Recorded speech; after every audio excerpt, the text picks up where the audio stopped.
Em 94 ela finalizou graduação em Engenharia Química na Universidade Federal do Rio Grande do Sul. Depois, de 96 a 2001, ela fez doutorado em Química, sendo parte disso um doutorado sanduíche, né? Lá na Technics Universidade de Darmstadt. Depois ela fez um pós-doutorado também no Rio Grande do Sul, de 2001 até 2003, e de 2003 a 2004, um pós-doutorado na Universidade de New Orleans. Então, muito obrigado, será um prazer ver a sua palestra.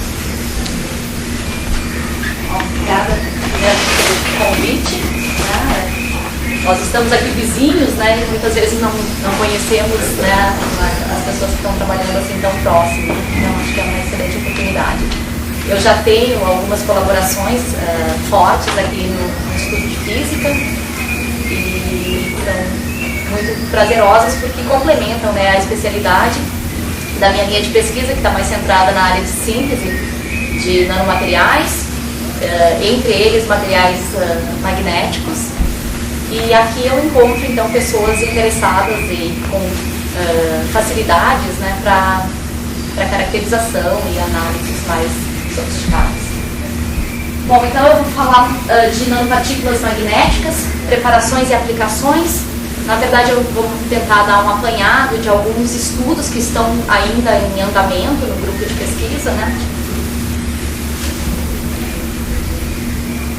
Só para introduzir a minha apresentação, eu vou falar um pouco das linhas de pesquisa, falar da síntese de nanopartículas magnéticas, da síntese de nanopartículas magnéticas revestidas com óxidos, que é uma área que permite aplicações específicas desses materiais, falar de nanopartículas multifuncionais para aplicações biomédicas e um outro aspecto que é bastante explorado no grupo de pesquisa, que é a separação magnética na área de catálise. Bom, aqui tem algumas imagens do que nós sintetizamos no laboratório. Nanopartículas de óxido de ferro crescidas, e quando elas crescem, elas adquirem, perdem a esfericidade, né, e adquirem então faces bem definidas. Nanopartículas de óxido de ferro, aqui também de diferentes tamanhos. Aqui já é um catalisador que eu vou mostrar novamente, que contém um sistema de múltiplas funções, é magnético e apresenta partículas cataliticamente ativas na superfície. Aqui é um material de ouro, que também sintetizamos no laboratório. Aqui são materiais magnéticos de uma maior magnificação. Então, para resumir as linhas de pesquisa, nós temos a síntese e caracterização de nanomateriais. A síntese realizada por metodologias que permitam um controle de tamanho, morfologia, dispersão de tamanho, né? E química de superfície, funcionalização e revestimento desses materiais, visando então aplicações, ou facilitar a aplicação desses materiais. Dentro dos materiais metálicos, nós temos grande interesse nesses materiais porque são metais cataliticamente ativos, então o interesse em trabalhar com nanopartículas metálicas está no uso em reações químicas, né, e conversões de substratos em produtos desejados através de reações de oxidação, reações de hidrogenação e assim por diante. E os materiais magnéticos, nós já trabalhamos, né, com óxido, principalmente com magnetita, né, ou outras ferritas, níquel, óxido de níquel, cobalto. O objetivo é trazer materiais e estudar as propriedades desses materiais para aplicações biomédicas e para aplicações em separação magnética. Resumindo então os campos, aplicações biomédicas na área de diagnóstico, terapia, vou dar alguns exemplos hoje, na área de catálise e na área de recuperação de metais e recuperação de catalisadores, usando como, né, mote a separação magnética.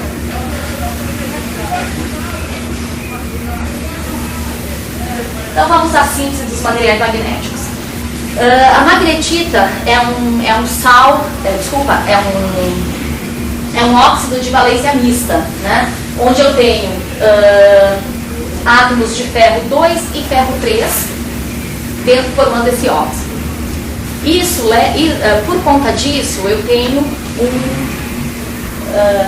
uma dificuldade maior em sintetizar, em isolar e manter estáveis esses materiais, porque ocorre a tendência, então, à oxidação para formar os óxidos de ferro 3.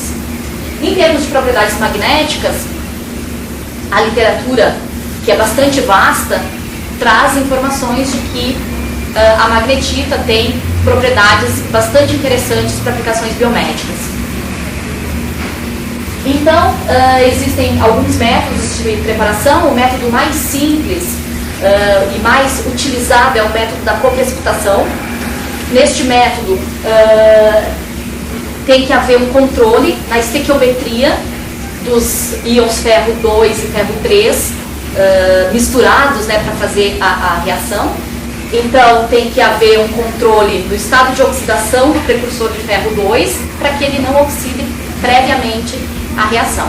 Então, é uma reação que tem que ser feita. Normalmente, nós fazemos essa reação em água, porém é uma água que foi expulso oxigênio, e a reação toda é feita em atmosfera inerte, com fluxo de gás, então, no sistema.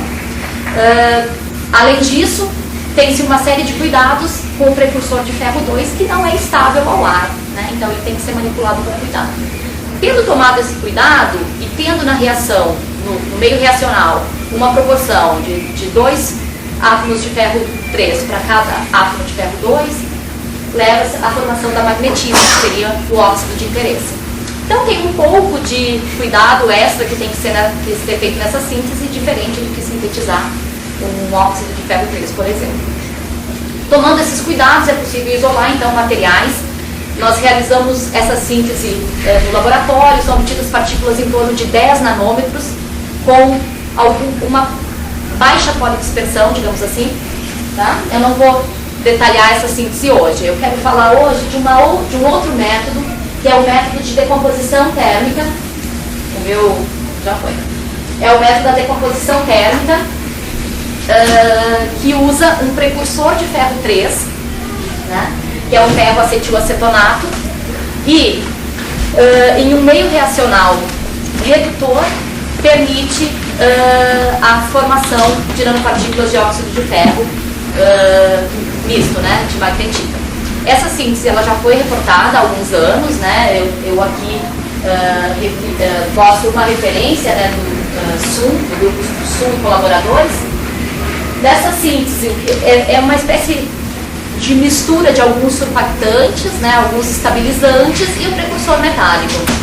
Essa mistura ela é aquecida, tá? O segredo, digamos assim, dessa síntese é o solvente utilizado, é usado um solvente de alto ponto de ebulição, de forma que, ao aquecer essa mistura, a temperatura ela passa de 200 graus, ela vai em torno de 260 graus. Então, eu estou aquecendo esse precursor de ferro a uma temperatura elevada. Nesse processo, ocorre a redução parcial do precursor e formação da magnetita. Como nessa receita básica eu tenho uma série de surfactantes presentes, o material ele é formado e ele já é recoberto com uma porção orgânica que serve como estabilizante. E o fato que o material recuperado dessa síntese, ele forma uma solução estável em solventes de baixa polaridade. Essa reação, então, como eu falei, é conhecida, ela resulta em partículas magnéticas revestidas com ácido oleico e a síntese funciona, então, em ácido oleico, oleoamina, difenil éter, que é o solvente, e 1,2-octano de ol. E nos parece que essa mistura, ou pelo menos a literatura fala, que esses componentes são muito importantes para a síntese de materiais muito dispersos. Então nós trabalhamos um pouco mais nessa síntese. Usando o método tradicional, então aquele reportado na literatura com pequenas modificações, são obtidos materiais magnéticos na ordem de 5,5 nanômetros, tá? Com uma baixíssima dispersão de tamanho, então eu tenho tamanho bastante uniforme. Esse material se apresenta com propriedades superparamagnéticas e com magnetização de saturação muito próximo à magnetização de saturação da magnetita Bulk. Esses dados, por exemplo, de medidas magnéticas foram realizados aqui no Instituto de Física, em colaboração com o professor Renato Jardim. Realizamos um primeiro estudo que era, na verdade, buscar entender um pouco do efeito desses grupos orgânicos na superfície do óxido de ferro. Então, foram preparadas amostras com diferentes cargas de material orgânico. Né? Aquele material que sai do meio reacional, ele é lavado, e por mais que ele seja lavado, nós verificamos que não é possível remover totalmente esse material orgânico da superfície. Certo? Então foram preparadas amostras com alguma diferença de concentração desse ácido, e também mudamos a natureza. Utilizamos o ácido dodecanóico, que tem, quimicamente, ele é um pouco diferente do ácido oleico, tem uma dupla ligação a menos. Foram feitos vários estudos que estão reunidos nessa publicação, e nesses estudos foi observado que, apesar da carga orgânica variar, em termos de, eu consigo ajustar todas as curvas de diferentes amostras, contendo 78% de material de carga magnética, 76% ou 65% ou 63%, essas curvas convergem, então, para um mesmo comportamento independente da carga orgânica.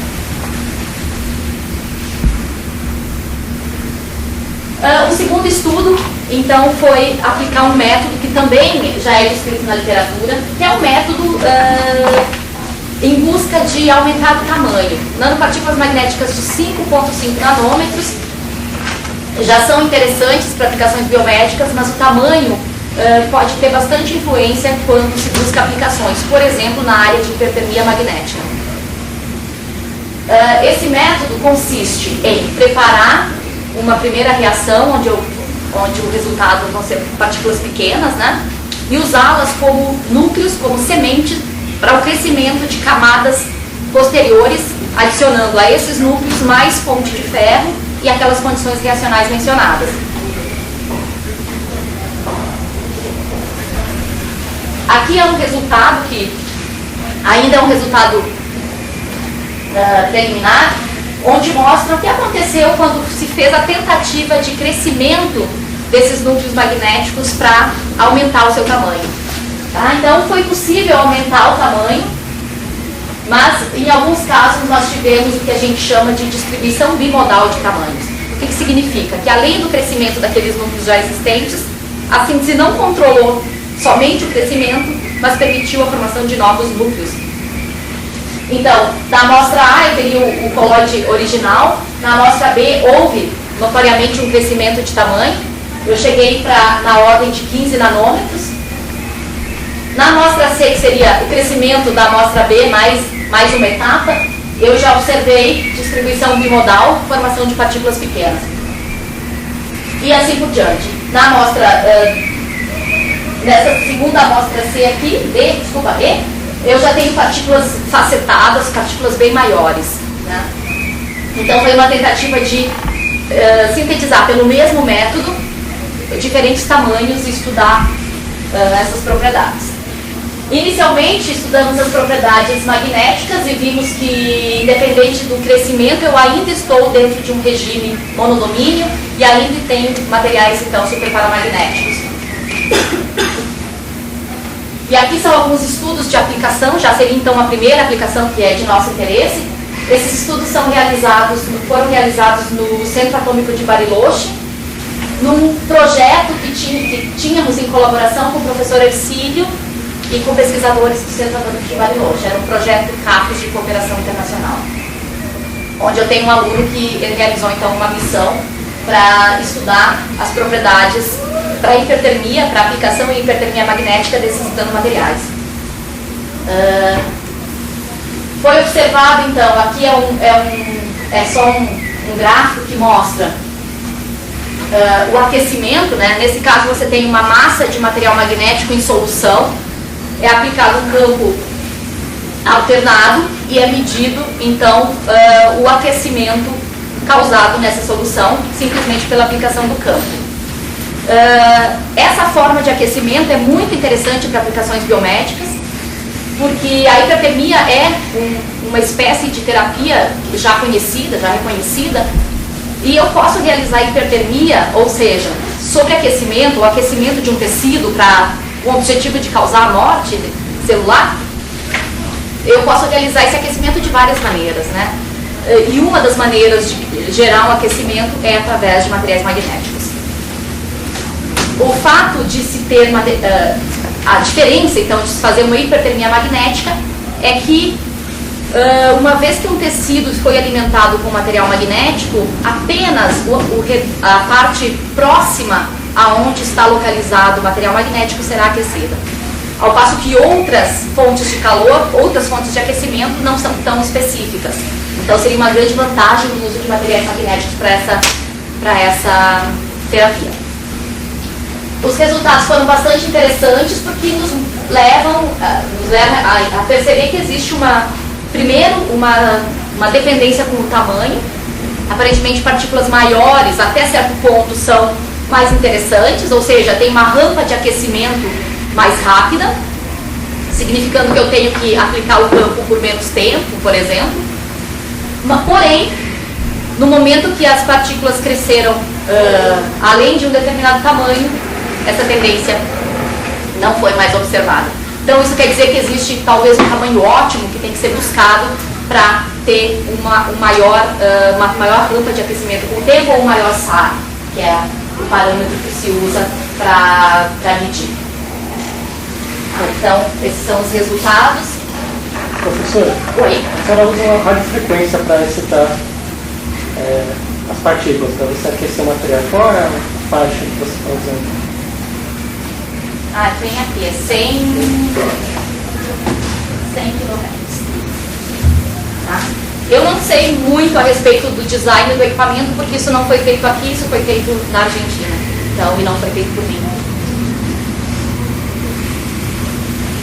Bom, seguindo o interesse, então, em entender melhor essa síntese, ela não é uma síntese barata, né? Uma vez que eu tenho que usar o precursor de ferro, né?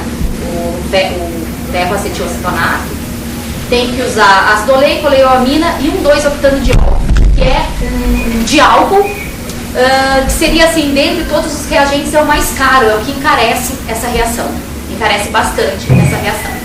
Então, nós começamos alguns estudos para estudar o efeito desses diferentes aditivos. Será que eu preciso dessa mistura? Essa mistura tem algum segredo? É essa mistura que leva a um controle de tamanho? Ou eu poderia não colocar um desses reagentes e chegar num resultado parecido?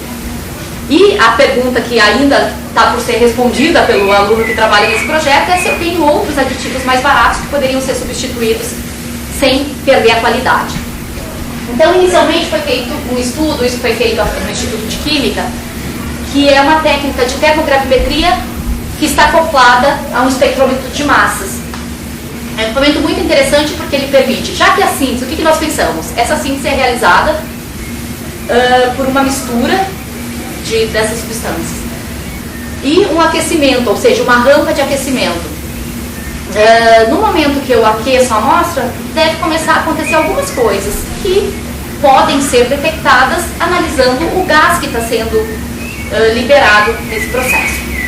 O precursor de ferro é o acetilacetonato de ferro, é o ACAC, é uma espécie que pode decompor formando íons moleculares detectáveis pela espectrometria de massas.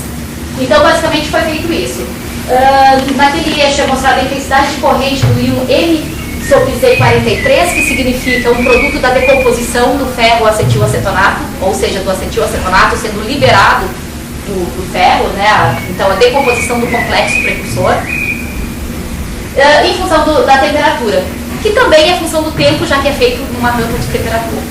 E aí nós observamos que a tendência varia, ou seja, o momento, a temperatura em que o precursor se decompõe é diferente em função dos aditivos presentes na síntese. Basicamente é isso. Então, em A nós temos o acetilacetonato sólido, apenas, puro, ele se decompõe acima de 225 graus. Em B, nós temos a nossa reação completa, que tem todos aqueles 4 aditivos mencionados, 3 aditivos mencionados, ácido oleico, oleoamina e o diol. Em C, foi removido o diol. A temperatura de decomposição variou um pouco, infelizmente eu não posso... Se tem alguma coisa para mostrar, aqui não tem, né? Achei. Tá? Então, em C mudou um pouco a temperatura. Aqui a temperatura de decomposição sólido, a chamada síntese completa, né? Aqui, se eu removo, não adiciono o diol. Né? Em B, é a decomposição apenas no solvente. Em E, no solvente e oleoamina, que é um dos aditivos. E em F, o solvente e ácido oleico.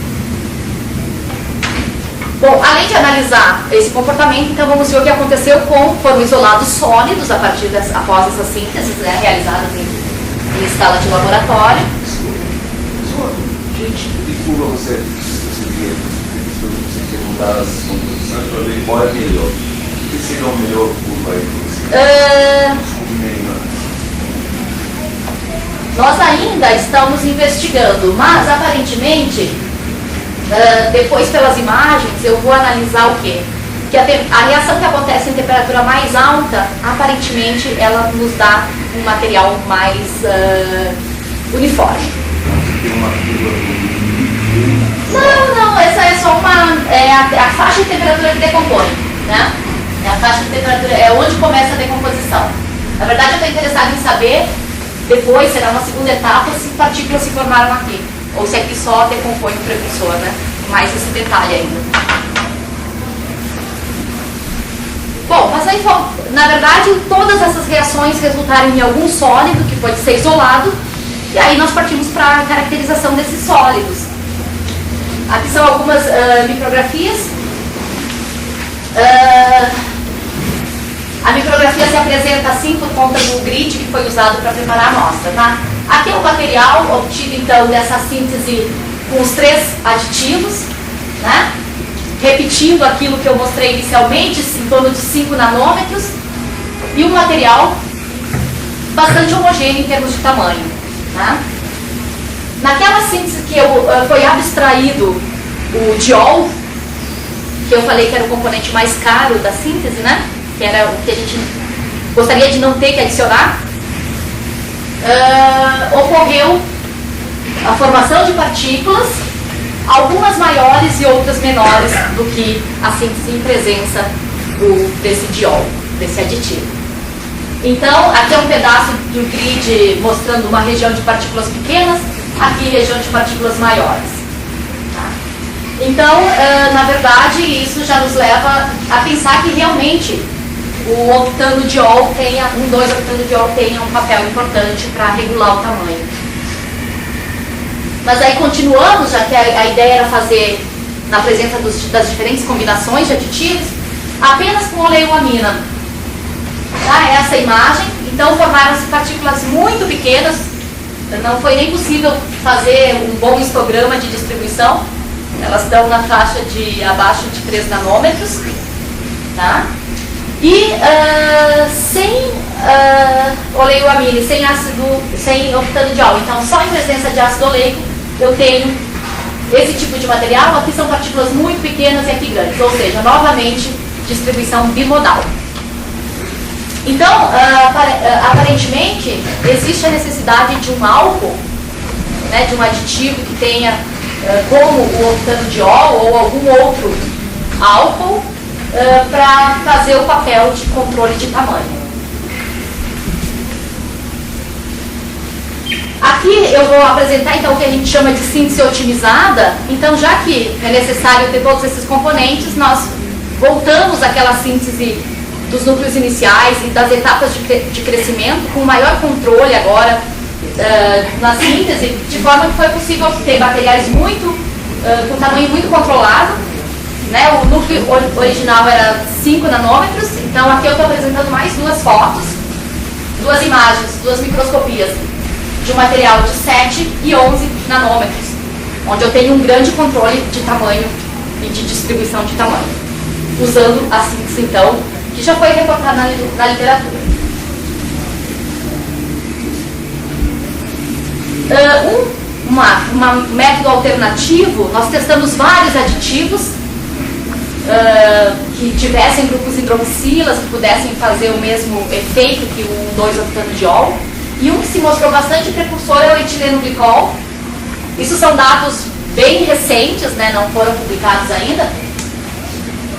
E nós observamos que aparentemente eu tenho um controle de tamanho e foram sintetizados nas mesmas condições, só substituindo esse diol por etileno glicol. O tamanho ficou em torno de 7 nanômetros, o método de síntese é o mesmo e essas imagens já são razoavelmente promissoras, né? Então seria uma síntese mais barata desse tipo de material. Nós trabalhamos também aqui em termos de síntese. Essa reação ela acontece porque eu consigo aquecer em solução um precursor de ferro até uma temperatura em que ocorre a decomposição desse material e formação das nanopartículas, né, a formação do sólido. Então, um líquido que é muito interessante por ter estabilidade térmica e poder ser aquecido até temperaturas mais altas do que o tradicional são os líquidos iônicos. Eu não sei qual é o entendimento que vocês têm desses materiais, mas são sais fundidos, né? São líquidos à temperatura ambiente, são iônicos, portanto, apresentam solubilidade, é possível solubilizar, por exemplo, o precursor de ferro nele e promover o aquecimento sem que ocorra decomposição e degradação, né? Então foi usado esse líquido iônico, né? É o metilbutil-imidazóleo, o triflato, né, do butil-metil-imidazóleo. Foi usado o mesmo precursor ferro AK e foi testado também aqueles aditivos. E nesse caso, em presença de ácido oleico, não foi possível chegar a um material que pudesse ser separado magneticamente, por exemplo. Tá? Aparentemente não decompõe. E o melhor aditivo que foi encontrado foi a oleoamina pura. E aí a reação resulta em materiais com propriedades diferentes em função da temperatura. Quando eu faço a reação em difenil éter e eu aqueço, eu chego até o ponto de ebulição, né, porque eu faço o que a gente chama de uma condição de refluxo, a reação. Então eu estou no ponto de ebulição daquele solvente. No líquido iônico, como ele não vai entrar em ebulição, eu posso controlar a temperatura que eu quero realizar a síntese. Então foram realizadas reações em 150 e 250 graus. Tá? E aí conseguimos partículas em uma etapa, sintetizar partículas de 15 nanômetros. O que, na síntese em difenil éter, eu tenho que realizar uma etapa, 2 etapas e etapas sucessivas para crescer. Então aqui já houve a formação direta de um material um pouco maior. Aqui são as propriedades magnéticas. Eu tenho magnetizações de saturação menores, né? Mas ainda comportamento superparamagnético. E aqui é uma microscopia do material, obtido nas duas temperaturas. Só para mostrar que a flexibilidade dessa síntese, eu poderia eventualmente realizar essa síntese em diferentes meios, né? Professora, a senhora disse que sempre faz essa síntese por gamarra, vocês fazem nada, então? Não, aqui acho que é o próximo slide. Isso aqui. Então, essa síntese que eu mostrei para vocês, onde eu tenho como aditivo ácido oleico, ele aparentemente é o candidato a ficar aderido à superfície desses materiais. Tá? Existe então uma afinidade química, digamos assim, entre o ácido carboxílico terminal do ácido oleico, né, e a superfície do material. Então, isso já foi provado na literatura, que ocorre uma coordenação do oxigênio ao ferro, e aí essa cauda hidrofóbica do ácido oleico fica exposta.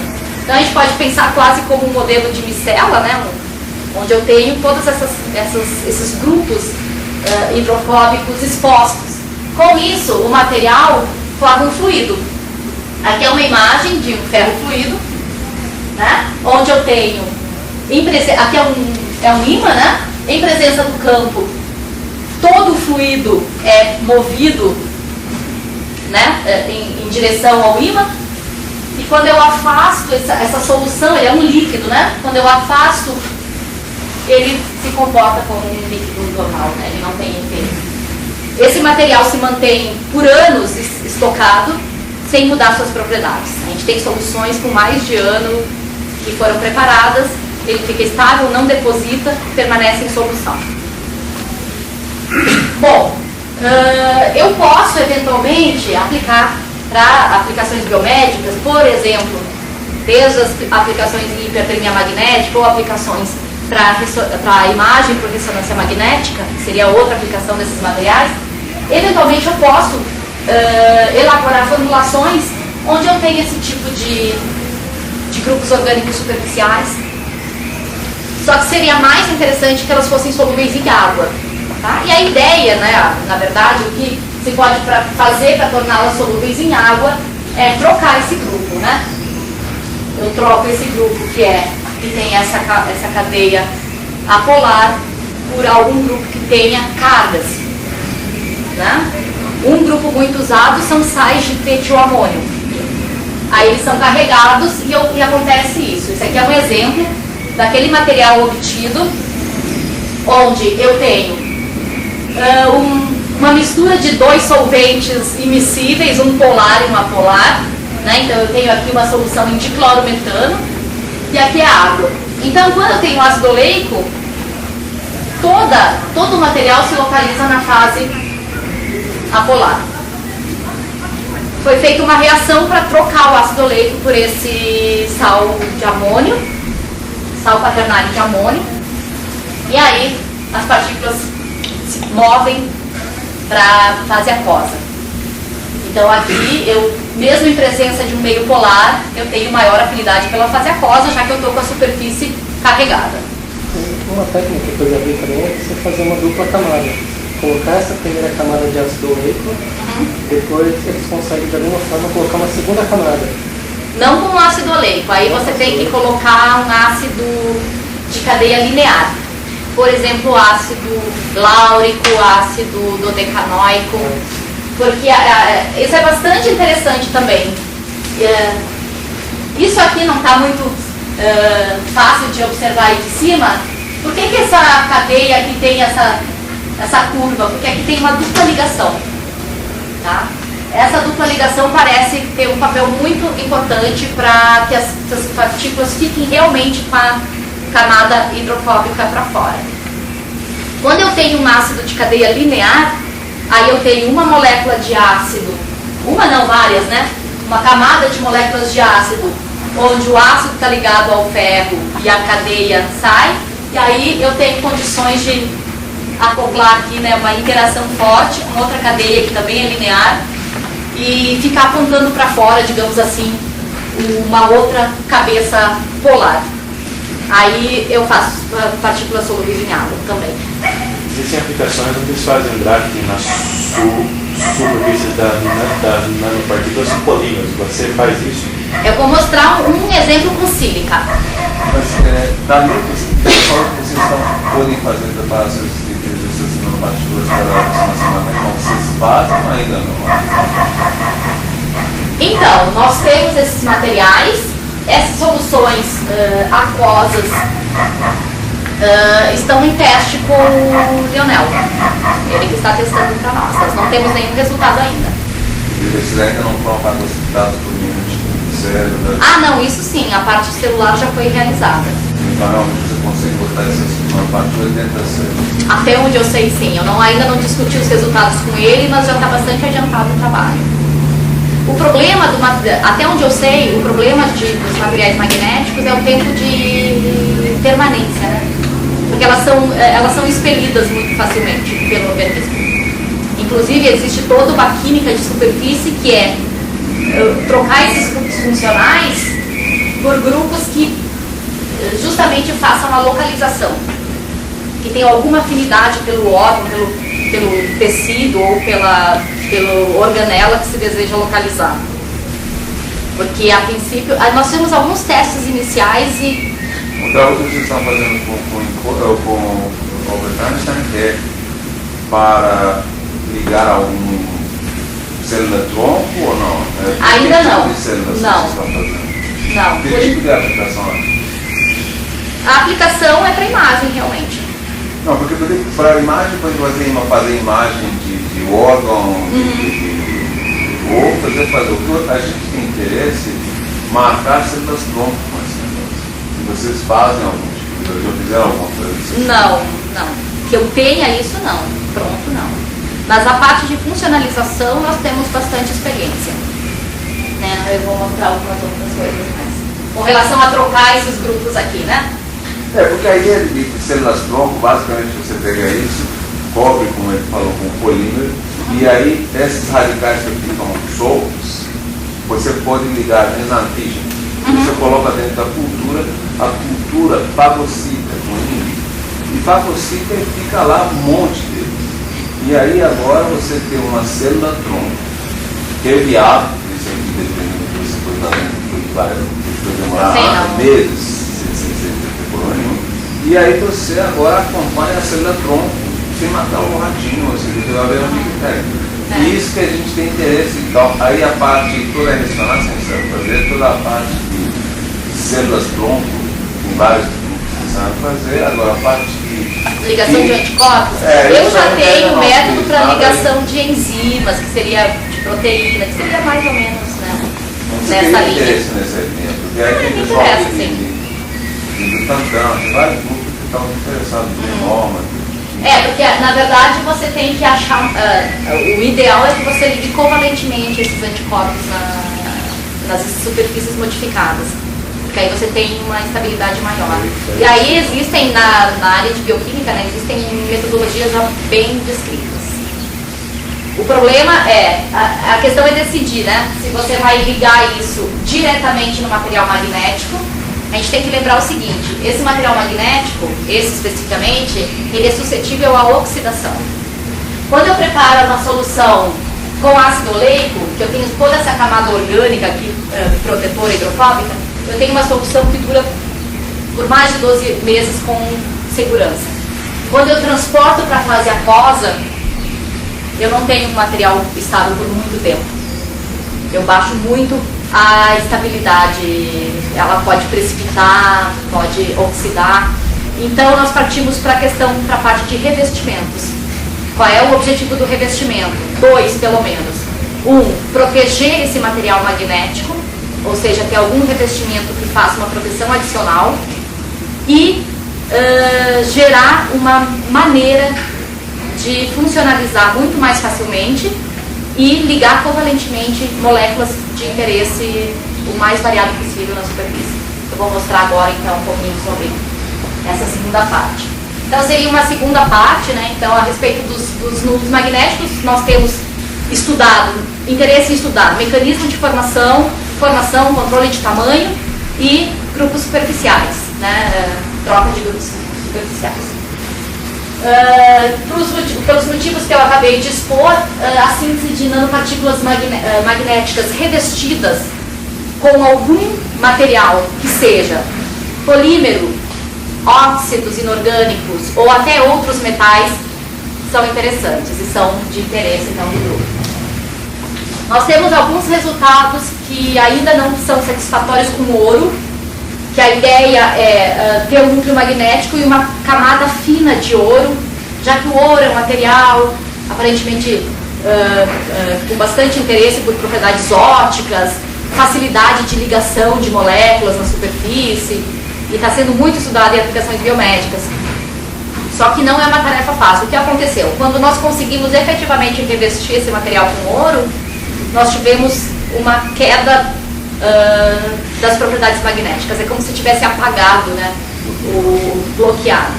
Então a gente acredita na verdade que o que acontece, embora nós tenhamos partido de um núcleo magnético, o ouro ele se depositou por fora, mas deve ter acontecido algum tipo de migração de átomos de ouro no ferro, rompeu na verdade, nós acreditamos que tenha rompido aquela partícula inicial, ou até dissolvido no processo de síntese, não sabemos. Só que é muito difícil isso é muito difícil de detectar, de ter certeza do que está acontecendo. Embora a literatura diga que é possível, o que nós fizemos foi ir diminuindo a quantidade de ouro, né, reduzindo a quantidade de ouro que era adicionada, e aí chegou uma amostra, essa amostra conseguimos ver uma curva de esterese, mas aí fomos fazer a microscopia, eu tinha algumas partículas revestidas com ouro e outras livres. Então dava para ver no fundo do grid da microscopia que eu ainda tinha óxido de ferro. Então nós acreditamos que toda a resposta magnética que foi detectada foi daquelas partículas que sobraram. E aí nós não temos certeza com relação ao que está na literatura, né? Bom, com respeito à sílica, já é digamos assim, uma metodologia que nós já publicamos vários trabalhos a respeito, já está bastante mais amadurecida. A ideia é ter um núcleo magnético, um revestimento. Esse revestimento pode ser polimérico, tem N sínteses reportadas na literatura. Mas, quando a gente começa a trabalhar com esses materiais, uma coisa é o que está reportado na literatura, outra coisa é o que a gente consegue fazer nós mesmos, né? Ou reproduzir alguma coisa que esteja publicada, ou inovar de alguma forma para que um tipo de preparação, né? Então tem muita coisa reportada. Na verdade eu não tenho, né, não é a minha especialidade a área de polímeros, então a minha tendência foi ficar nos metais e óxidos inorgânicos. Bom, com sílica a ideia era revestir com uma camada de sílica densa que pudesse de certa forma proteger esse material. Pode-se fazer estudos com ácido, né? Se eu jogo esse material puro em meio ácido, ele decompõe. Se eu coloco esse material, eu tenho um tempo maior de resistência. E facilidade de funcionalização com os chamados organocilanos. São reagentes que tem uma série de reagentes comerciais desse tipo disponíveis para serem adquiridos, né? Onde eu tenho, de um lado, um trietoxicilano, que hidrolisa essas ligações e liga, formando ligações silício-oxigênio covalentes, né? E grupos funcionais do outro lado. Então, essa é uma maneira de iniciar esse processo que o senhor mencionou, que permite, por exemplo, funcionalizar esse material com anticorpos ou ligar moléculas de interesse, né? Então, nós temos esse material já bem caracterizado.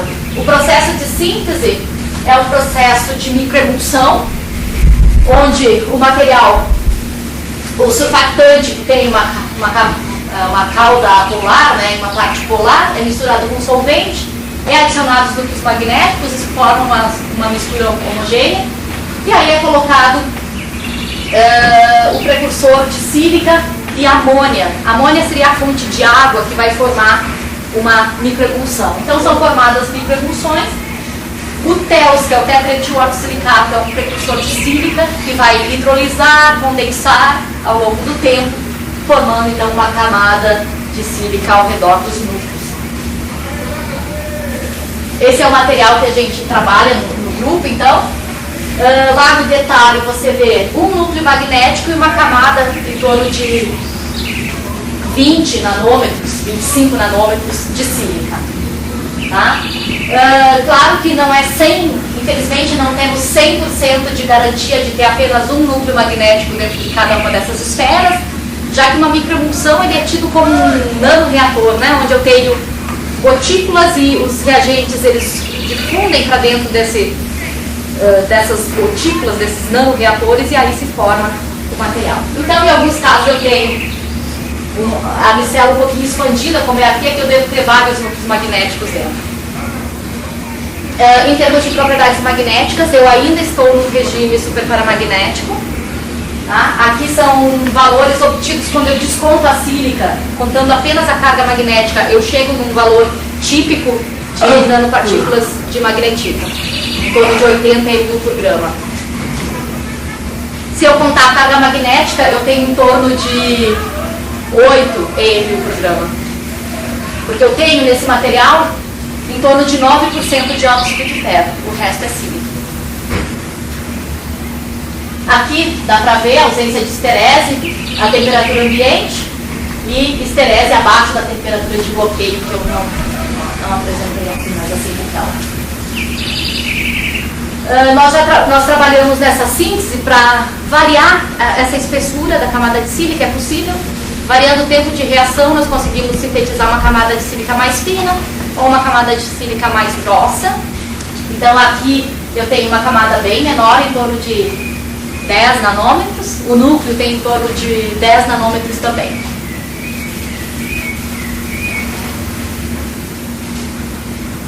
Nós temos interesse em outros revestimentos, né?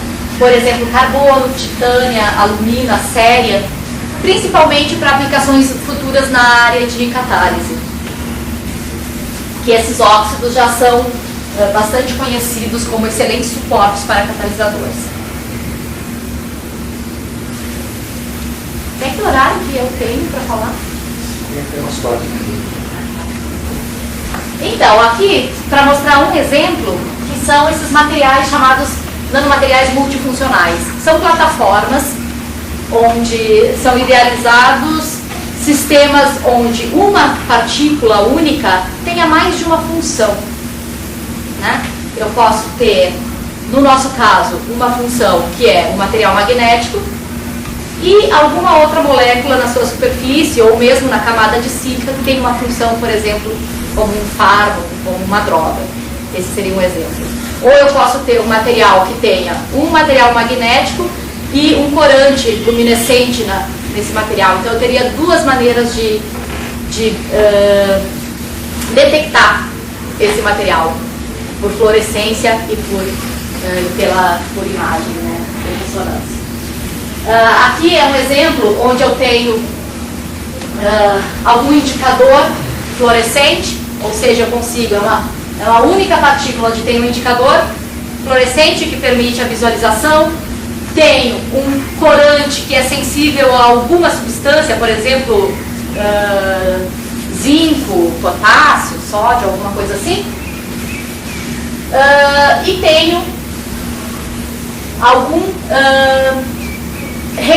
alguma molécula que reconhece um alvo, né? Para quê? Para um sistema de vetorização desse material, né? Localização em locais específicos.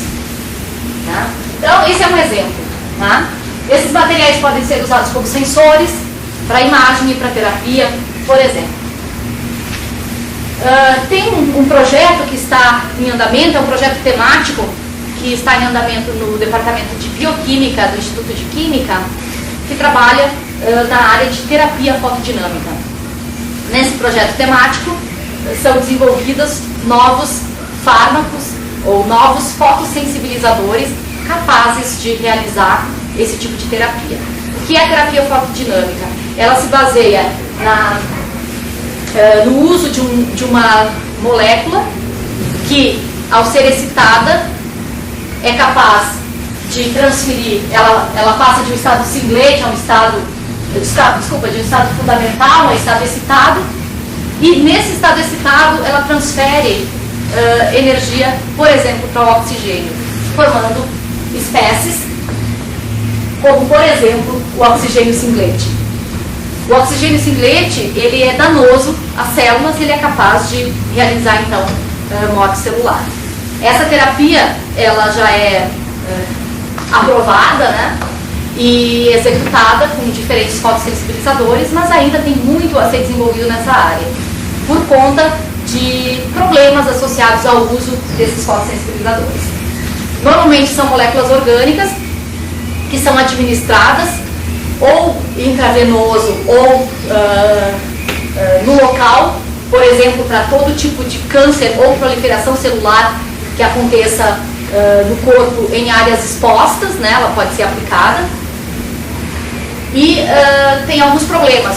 Por exemplo, um dos problemas é que esses fotossensibilizadores muitas vezes são insolúveis em água, ficando difícil a questão da administração.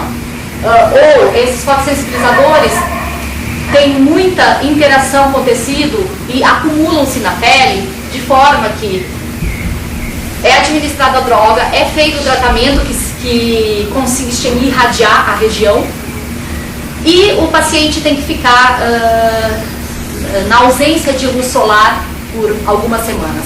Então isso é um tratamento que encarece bastante por ter todas essas restrições. Tá?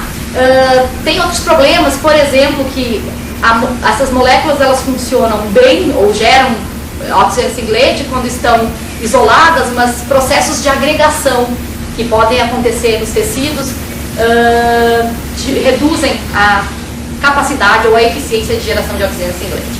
Pensando em tudo isso, nós entramos nesse projeto para desenvolver então materiais que pudessem conter essas moléculas. Nós iniciamos os estudos com sílica, então nós temos nanoesferas de sílica na ordem de 30 nanômetros que foram preparadas de forma que essas moléculas, esses fotossensibilizadores ficam imobilizados na matriz de sílica e temos resultados bastante interessantes, e também com os materiais magnéticos. Eu tenho um fotossensibilizador livre, pensando agora num nanomaterial, eu posso ter, ou numa nano ou microesfera, né? Eu posso ter o fotossensibilizador dentro, na matriz desse material, ou covalentemente ligado na superfície. Tá? Tudo depende, a eficiência depende do quê? Depende do fotossensibilizador estar acessível para a luz, que vai ser excitado, né? E que o oxigênio entre nessa matriz para atingir esse material e sair, e que o oxigênio singlete possa também sair. Então, o que a gente mede quando quer testar a eficiência disso? A eficiência de quanto o oxigênio singlete efetivamente saiu, né? Bom, nós temos uma série de fotossensibilizadores imobilizados. Eu vou apresentar um exemplo, tá? Quem também participa desse projeto é a professora Rosângela Ipe, aqui do Instituto de Física, né? Bom, inicialmente nós tínhamos uma porfirina, que é um fotossensibilizador interessante, tem sérios problemas de sua aplicação direta, então nós tínhamos como objetivo imobilizar em sílica. Esse fotossensibilizador, se eu simplesmente misturo ele, como ele é comprado, né, como ele é adquirido, com sílica, no final da reação a sílica fica transparente, fica branca, né? E a solução fica colorida porque não existe uma afinidade, não existe uma ligação espontânea, digamos assim. Então nós partimos para a modificação. Usando esses grupos que são reativos na molécula, foi feita uma modificação para colocar esse trietoxicilano que eu tinha comentado com vocês, né? Então, fazendo uma reação de algumas etapas, nós isolamos essa molécula chamada protoporfirina assimilada. E aí sim eu tenho grupos que permitem a ligação. A hidrólise desses grupos fazem com que todo esse grupo se ligue à superfície de sílica ou à matriz de sílica. Tá? E aí foram preparados alguns materiais. Aqui é um espectro eletrônico de absorção da droga livre e da droga imobilizada em sílica. Essa, inclusive, já é a sílica magnética. E aí a gente passa para a etapa de detecção. Como detectar o oxigênio singlete? Tem alguns métodos. Esse aqui é um método direto, usando um microscópio, usando um fluorímetro. Né?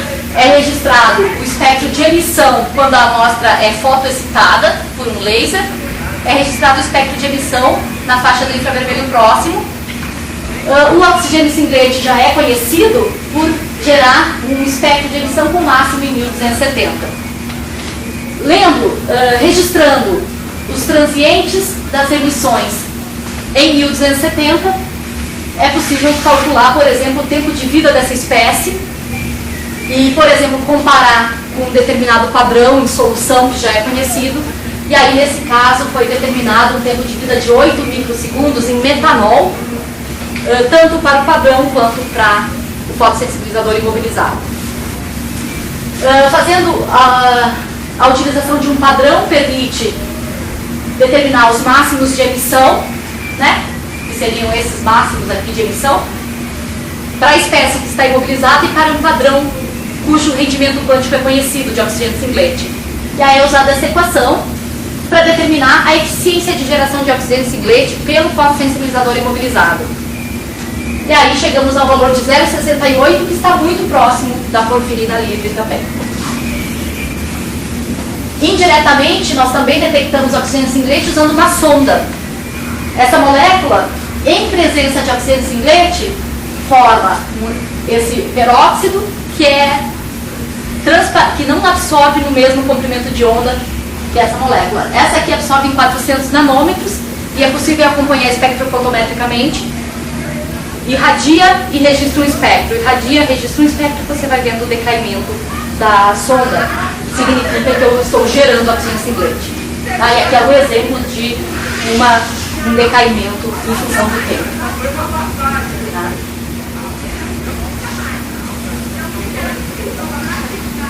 Um problema do fotossensibilizador que eu falei era a interação com biomoléculas, por exemplo, né? Então se usou uma biomolécula para medir o que acontece com o fotossensibilizador em termos de geração de oxigênio singlete nele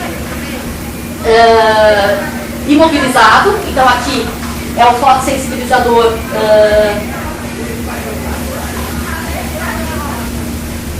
desculpa, aqui é o fotossensibilizador livre. Aqui é o fotossensibilizador livre mais BSA, né?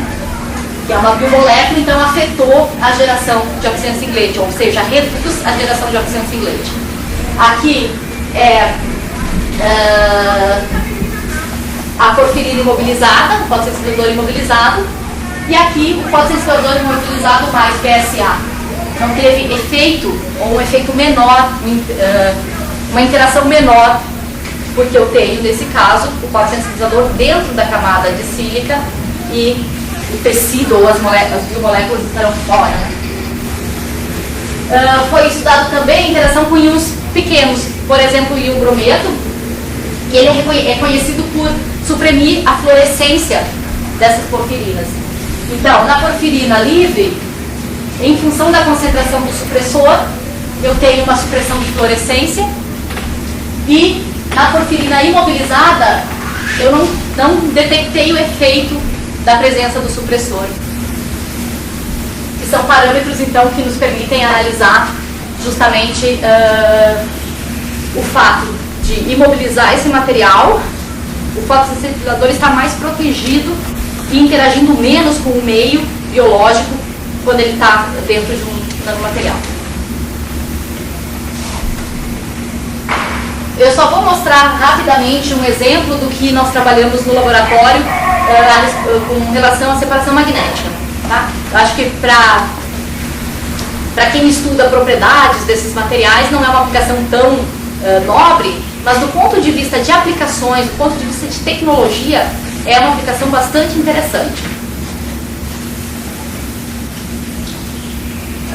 Separação magnética. A separação magnética ela já é explorada há muito tempo, por exemplo, para separação celular ou separação de biomoléculas de interesse. Como é que é feito isso? Eu tenho material magnético, eu tenho, por exemplo, um determinado anticorpo e eu tenho uma mistura de diferentes células.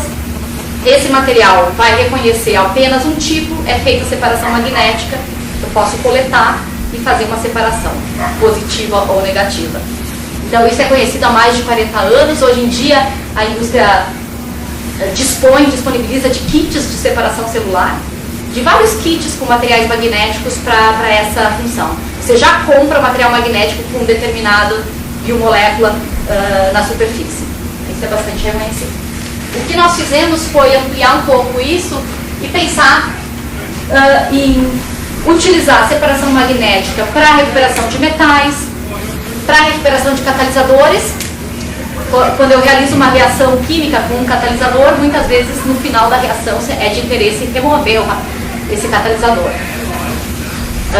Existem alguns casos em que técnicas convencionais de purificação não conseguem extrair toda a quantidade de metal residual, né, residual do catalisador. Então seria interessante ter, hoje em dia existem resinas que fazem essa função. Resinas que você compra com grupos funcionais, você joga na sua reação, no seu produto, agita, separa, filtra, e aí você tem a separação. Então nós pensamos inicialmente em fazer isso com materiais magnéticos.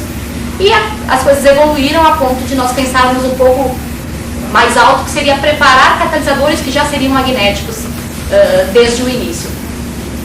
Então, a separação magnética ela tem uma série de vantagens com relação às separações tradicionais. Se eu penso em destilação, se eu penso em cromatografia, própria filtração, todos esses procedimentos demandam bastante energia e bastante tempo. A separação magnética ela é rápida, ela é limpa, ela tem uma grande vantagem que eu posso realizar a separação do catalisador dentro do próprio reator, sem ter que, por exemplo, para uma filtração eu preciso remover, eu preciso passar por um filtro, eu tenho perdas quando eu faço essa filtragem. Na separação magnética eu tenho 100% de recuperação do catalisador. Então, uma pergunta que tem para outros áreas, né? Como é que depois, bom, separou, como é que você tira essas nanopartículas da célula? Não tira mais? Para separação celular? Sério, ou para as células tronco, ou para a limitação das células principais? Os ensaios que são de separação celular, normalmente eles ficam com o que sobrou. O que está sem as partículas magnéticas é a parte de interesse. Né? Quando você faz essa parte de catálise, separação de termos de catálise, como é que você faz? Porque você vai ligar isso a um metal, por exemplo. Uhum. E aí como é que você separa depois essas partículas do metal? Eu não preciso separar, né? Na verdade, hoje nós temos um catalisador que ele é um sólido magnético. E eu uso até ele ter vida. Eu vou mostrar só um esqueminha que aí vai ter uma ideia do que a gente faz. Mas, isso aí, o que você falou, você separa aquilo que não tem. Mas se tiver, você tem como tirar as células? Eu não sei lhe dizer. Imediatamente, assim, teria que procurar. Porque o pessoal fez, o último que saiu agora é em Nature, eles pegam, põem essas nanopartículas dentro de uma célula, tá certo? Células prontas, e você faz tecido. Só que em vez de fazer pintura de tecido bidimensional, você põe um magneto embaixo, levita, e você faz uma pintura tridimensional. A pergunta é, bom, e aí, você já fez, como é que você agora vai limpar para usar essa aqui? Eu não sei imediatamente, assim, eu não tenho uma resposta, não. Esse material ele pode ser dissolvido em meio ácido, por exemplo, mas certamente não vai ser um meio agradável para não saberia dizer. Você pode ter, na verdade seria uma coisa mais sofisticada, né? Eu posso, entre o material magnético e a molécula de interesse, eu tenho uma cadeia orgânica. Eu posso ter algum grupo nessa cadeia que seja crivado por alguma enzima. Isso acontece, por exemplo, para sistemas de drug delivery. Eu tenho um material, seja magnético ou não, eu tenho um grupo funcional, né, uma parte orgânica, e eu tenho um fármaco, uma droga. Isso foi parar num tecido. Nesse tecido é produzido, até em função de um câncer ou de alguma coisa, um determinado tipo de enzima. E aí as pessoas usam assim um grupo funcional que seja hidrolisado por essa própria enzima. Aí quebra a ligação, aí separa uma coisa da outra. Eu já vi sistemas assim. Eu nunca trabalhei com isso necessariamente. Mas é possível. Mas nanopartículas já estão dentro da célula. Isso aí só serviria se tivesse ligado aí, mas não dentro. Mas no momento que ela... Mas ela vai ser liberada, existe uma taxa de liberação. Elas não são fagocitadas para sempre. Em algum momento elas serão consumidas, digamos assim, pelo próprio organismo.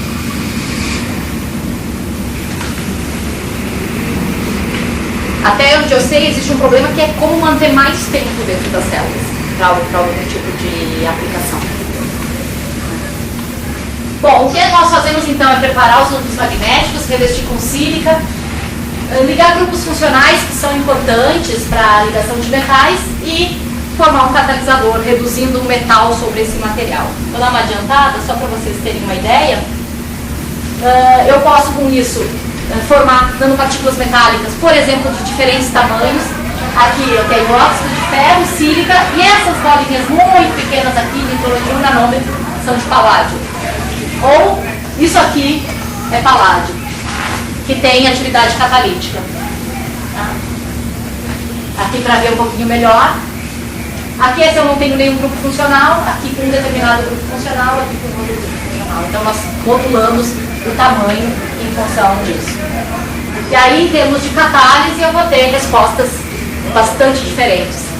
Um catalisador mais estável, que seja reutilizável por muitas repetições, que é mais desejável, ou, por exemplo, o catalisador que é muito pior e que morre, né, após o 5º reuso, por exemplo. Ou um catalisador que se mantém estável por muitos reusos. Esse em azul aqui é o catalisador comercial, hoje amplamente usado de paládio para reações químicas orgânicas, né, que é o paládio sobre carbono. Professor, o paládio é muito caro. Isso... vocês já fizeram uma estimativa de quanto uma empresa economizaria fazendo usando essa técnica? Não fizemos, mas assim, quando se usa o paládio sobre carbono, normalmente se usa uma quantidade pequena, filtra e coloca fora. Normalmente não é, em escala de laboratório não é reutilizado. E aí nós temos uma série de catalisadores que eu não vou, né, incomodar muito vocês. Nós trabalhamos com ouro, paládio, ródio, platina, irídio, níquel, que são catalisadores mais baratos, mas que também justifica fazer a separação magnética.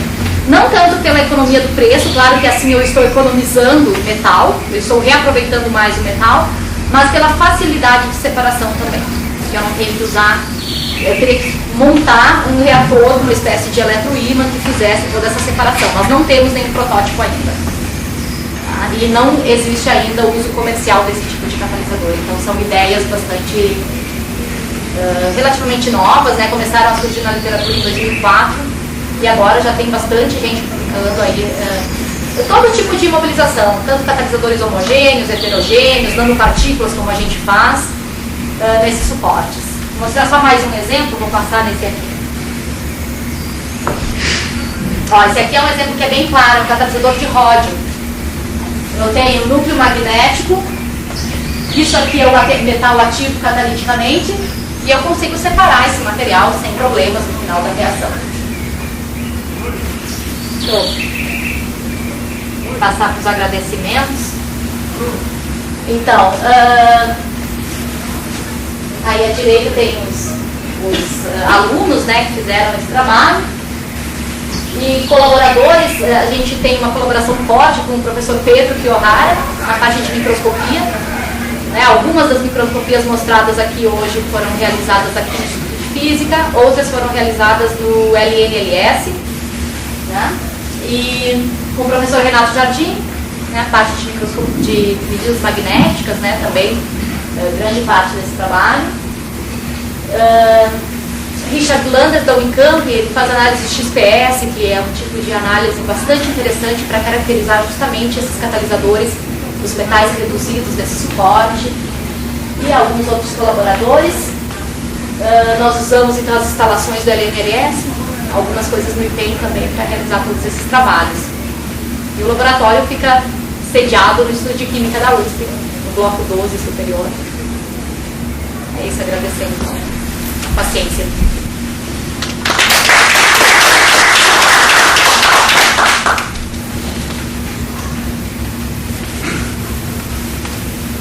Mais alguma pergunta? Se alguém tiver alguma questão.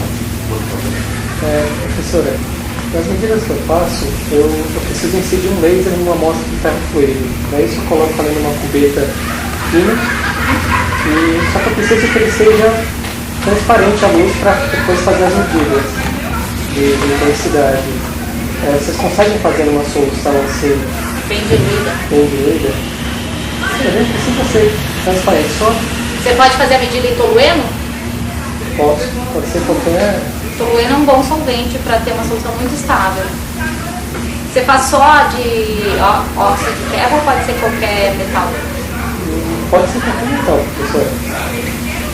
E daí eu consigo determinar o raio hidrodinâmico da partícula, que ficaria um pouquinho maior, alguns nanômetros maior do que o tamanho. Não é por espalhamento de luz? Não, é por birrefringência. A gente incide o laser na amostra e daí, analisando as harmônicas que incidem no detetor, eu consigo, ajustando o modelo, eu consigo determinar o raio, o diâmetro da partícula. Por espalhamento de luz, o que a gente observou quando realizou algumas medidas é que tem problema da amostra ser escura, né? Então, tá bom, se você não tem contato. Professora, deixa eu te perguntar uma coisa. Em relação ao perto fluido, está falando bastante de hipertermia. Mas você já chegou a ver se existe uma vibração, além da hipertermia, se existe a vibração dessas nanopartículas? A gente tem interesse em vibração dessas partículas para alguns usos biológicos. Não tenho ninguém estudando. Só hipertermia mesmo. Até onde eu sei, né? Porque às vezes a gente manda amostra e acaba sendo feito mais estudos, né? Mas quem que faz essa parte da parte de estudo biológico de vocês? então, nós temos uma colaboração com o Lionel, Lá no no Einstein. E nós temos no Instituto de Química, nesse projeto com a bioquímica, nós temos a facilidade para fazer viabilidade celular e algumas coisas são feitas ali também. A parte de oxigênio singlete, toda é feita no Instituto de Química, né? Departamento de Bioquímica. Com o professor Maurício Batista.